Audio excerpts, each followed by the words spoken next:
या देवी सर्वभूतेषु मां कालरात्रिरूपेण संस्थिता नमस्तस्यै नमस्तस्यै नमस्तस्यै नमो नमः।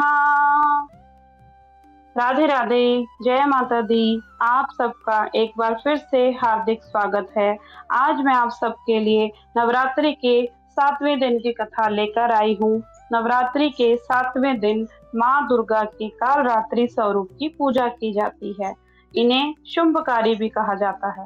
प्राचीन काल में दानवों का अत्याचार इतना बढ़ गया था कि देवता, ऋषि मुनि और साधारण लोग भी भयभीत रहने लगे।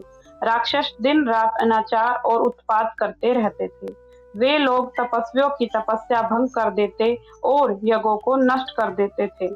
तब सभी देवता एकत्र होकर मां आदि शक्ति की शरण में गए। उन्होंने प्रार्थना की कि हे जगदम्बे, हे विश्व माता, इन दुष्ट दानवों का संहार कर हमें भयमुक्त कीजिए। माँ दुर्गा ने उनकी प्रार्थना सुनकर अपने कालरात्रि स्वरूप को प्रकट किया। इनका शरीर काला और विशाल था, बाल बिखरे और खुले हुए थे, गले में बिजली की भांति चमकने वाला हार था। इनके 3 नेत्र थे, जो ब्रह्मांड की अग्नि के समान प्रज्वलित थे। श्वास से अग्नि की लपटें निकलती थी। इनकी सवारी गदा गदब थी। दाहिने हाथ में वरमुद्रा और अभय मुद्रा, बाएं हाथ में खड़ग और कांटा रहता था।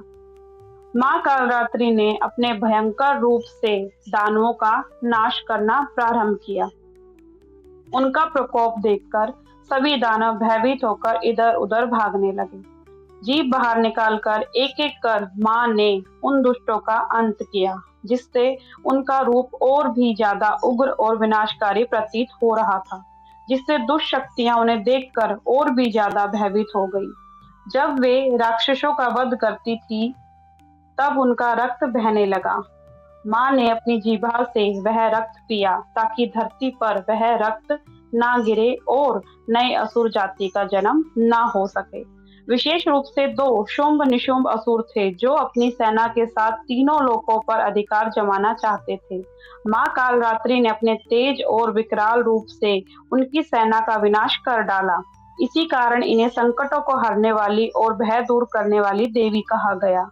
जब मां काली ने राक्षसों का संहार करते करते तांडव करना शुरू कर दिया, तो पूरी सृष्टि कांपने लगी। ब्रह्मांड के संतुलन के लिए भगवान शिव उनके सामने बालक की तरह लेट गए।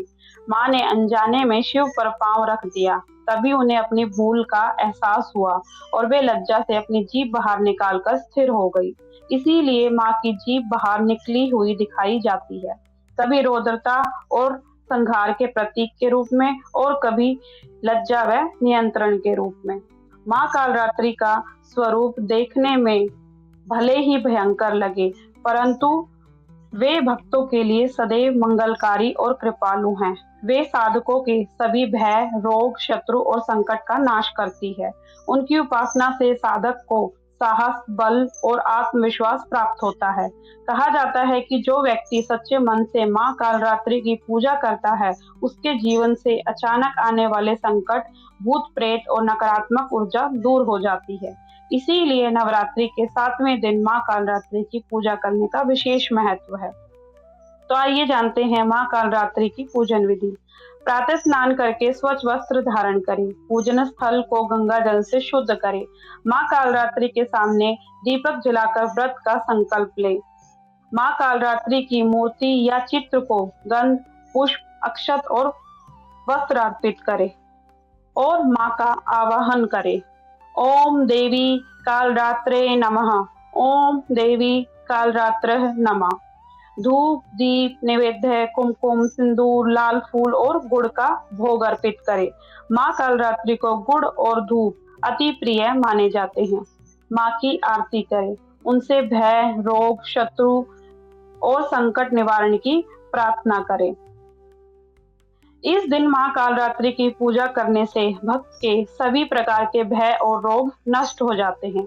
साधक को अकस्मात मृत्यु, भूत प्रेत बाधा और शत्रु संकट से मुक्ति मिलती है। जीवन में साहस, शांति और आत्मबल की वृद्धि होती है।